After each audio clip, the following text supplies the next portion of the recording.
avocat bu la sa client woowee mën nga ko wuyu mais est-ce que tey jii nii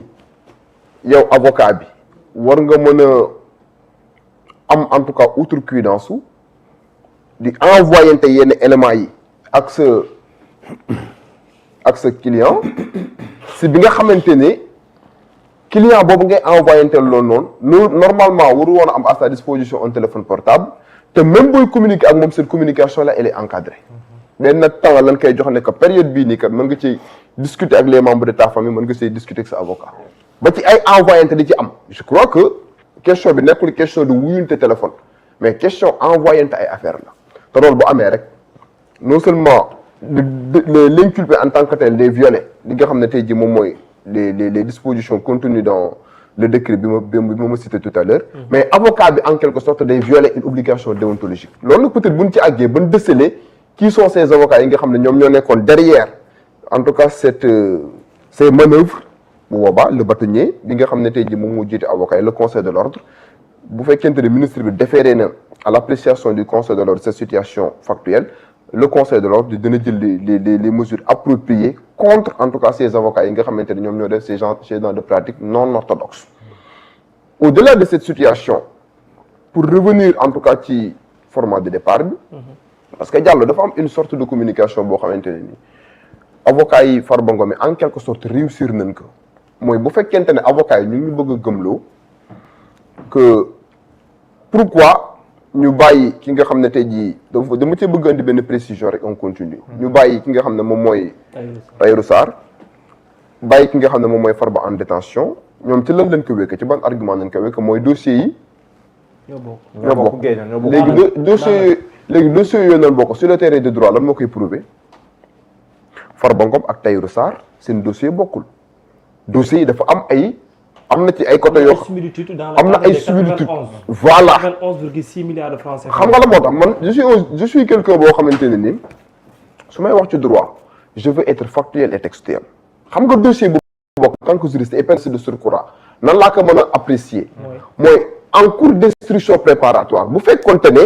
parce que ñaari dossier dañ ko doon instruire de manière isolée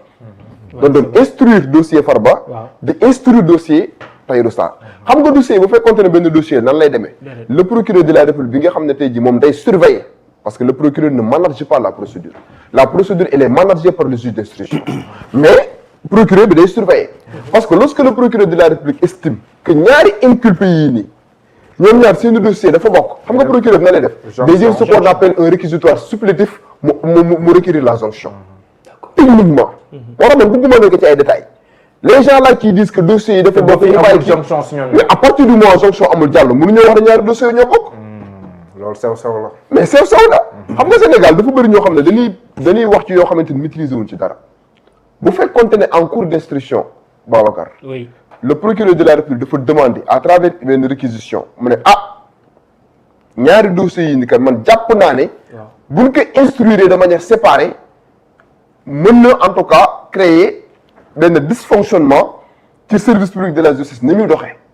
donc damay ordonner man le procureur de la République damay demander au juge d'instruction mu def ce qu'on appelle la jonction des procédures léegi bu ñu defee la jonction des procédures ba boobaa mën nañoo conclure l'idée selon laquelle dossier Farba Ngom ak dossier Tahirou Sarr benn dossier la mais dans la situation factuelle képp ku wax ne dossier Farba Ngom ak dossier Tahirou Sarr benn la waxoon lu am sur le terrain du droit parce que bu doon benn la dañuy def li nga xam ne tey jii moom mooy la jonction bu ko defee ñu instruire ndoo ko pour une bonne administration de la justice et c'est même l'expression appropriée qu'on a tendance à utiliser mooy dañuy joindre ñaari dossiers yi pour une bonne administration de la justice en la matière c'est des dossiers yoo xam ne am na ay similitudes mais ce n'est pas le même dossier. D'accord. Au-delà en tout cas de cet aspect bi nga xam ne loolu naa ko beneen affaire bi mooy les Sénégalais aussi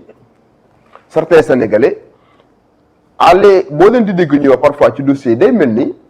Farba Ngom il a obtenu une ordonnance de non-lieu parce que c'est comme si non Farba daal 125 milliards dañ koy toppee noonu dara amatu ci. Présentement les gens se sont rabattus sur des histoires de téléphone portable mais je regrette au moment où je vous parle Farba Ngom au-delà des accusations yi nga xam ne ni ministre bi def na ko relativement ci liñ découvrir ci prison bi mais le dossier bi ki inculpé jusqu'au moment où je vous parle ce dossier là est en cours léegi instruction préparatoire bi vous l'avez effleuré tout à l'heure il est poursuivi pour des infractions yoo xamante ne nii preuve yi ñu ci mën a indi ça se fait pas du bout des doigts du tey jii dañuy tëb rek rassembler li nga xam ne tey jii moom mooy ay preuves d'autant plus que c'est un peu inapproprié de parler de preuves à ce stade de la procédure est-ce que xam nga ne en matière d'instruction kenn du ci wax preuve techniquement le juge d'instruction n'a pas pour vocation de rechercher des preuves le juge d'instruction xam nga la lay rechercher il recherche des charges Babacar procédure pénale 3 phases la et enquête la instruction jugement ñetti phase yi ma lay wax nii autorité yi ci concourir bokkuñu li ñuy rechercher xam nga la phase d'enquête enquêteur yi ak le procureur de la République la ñuy rechercher il recherche des indices bu dossier bi àggee instruction xam nga le juge d'instruction da lay rechercher il recherche des charges xam nga preuve fan lañ koy waxee bu ñu demee devant la juridiction de jugement en la matière le juge d'instruction jugé gul opportun jël une ordonnance de renvoyer Farba Ngom devant la juridiction de jugement pour être jugé bu ñu ko renvoyé woon devant la juridiction de jugement pour être jugé foofu la ñuy discuter contradictoirement des preuves mais à ce stade de la procédure le juge d'instruction il ne recherche que des charges la charge n'est pas une preuve mooy élément bii kat bu ñu ci sukkandikoo war na mën a nécessiter ñu saytu parce que le juge il instruit à charge et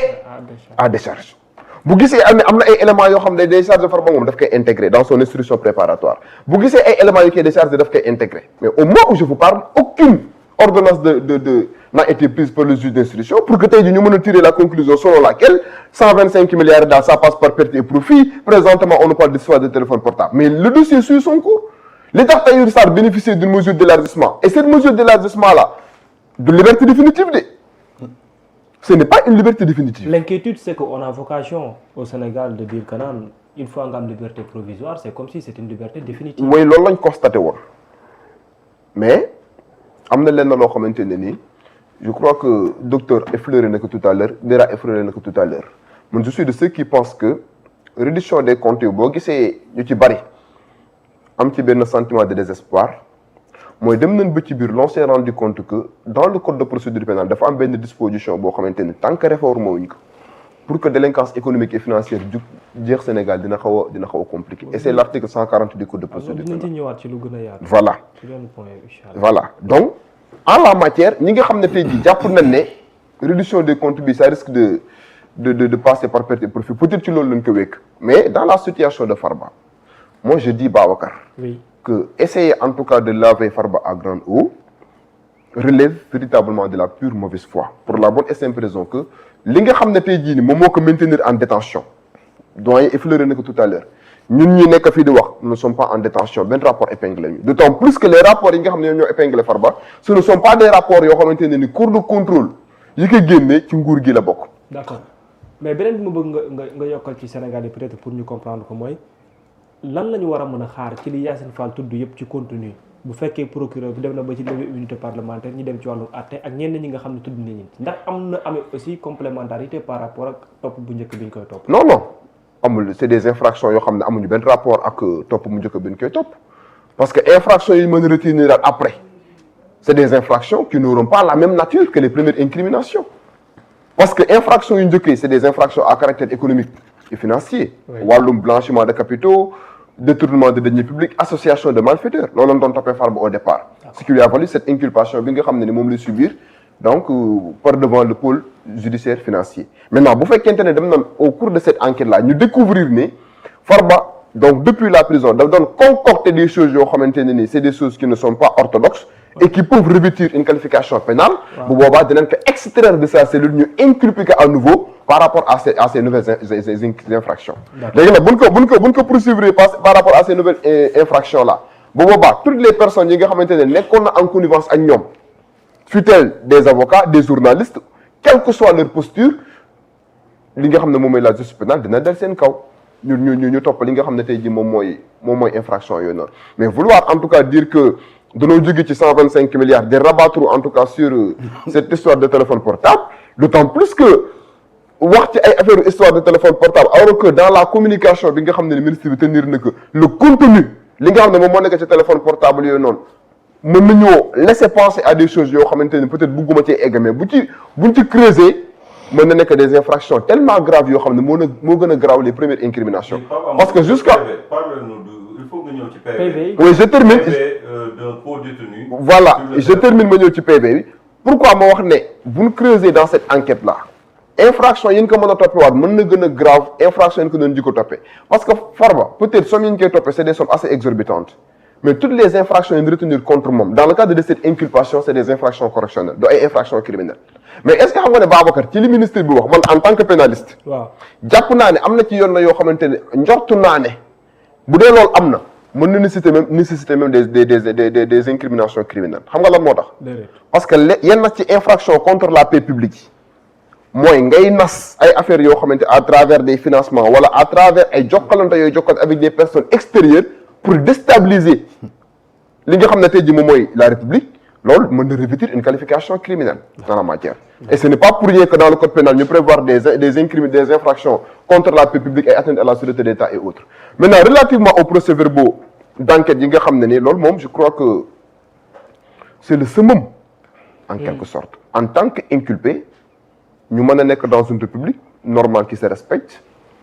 nga mën a am à ta disposition des procès-verbaux d'enquête ñu ne les procès-verbaux d'enquête yooyu même les magistrats qui concourent à l'instruction ils sont tenus par le secret professionnel yow mi nga xam ne simple inculpé nga mën ko am là ça pose problème et il suffit de lire les dispositions de l'article 11 du code de procédure pénale pour comprendre gravité bi nga xam ne moom moo am ci ku nekk extérieur am à ta disposition les procès-verbaux d'enquête à fortiori nga nekk fi nga xam ne tey jii moom mooy en détention donc bu fekkente ne loolu am na enquête révélé que bu boobaa aussi mën na nécessiter ñu ngàll ci Farba ay infractions yoo xamante ne nii donc mën na ko maintenir en détention ci ay temps boo xamante ne nii donc bu boobaa day nekkaat beneen procédure bu ñu ubbiwaat à l'encontre en tout cas de Farba Ngom nonobstant en tout cas cette procédure bi nga xam ne moom moo ko yóbbee détention provisoire bi nga xam ne mu ngi koy suivre. d'accord léegi dama doyen waaw yow bu la ñu bàyyi ko mu réagir li mu bëgg a réagir sànq. nga relancer ko rebondir. waaw nga rebondir d'abord avant ma lay relancer waat ci par rapport ak. waaw non xam nga Elie c'est mon ami. C'est mon ami c'est mon frère. Bon malheureusement plateau bi du ring. beneen yoon dañuy invité maax moom ñu def face à face. ñu ñaar kese waaw voilà ñu ñaar kese. su boobaa boo toll. mais c'est mon ami que j'apprécie beaucoup. que j'aime beaucoup bon en fait c'est un fans club de Sonko. et c'est normal. du moom kenn moom fan Sonko la quoi. waaw Sénégal bëri na ay fans club Sonko. et c'est tout à fait normal.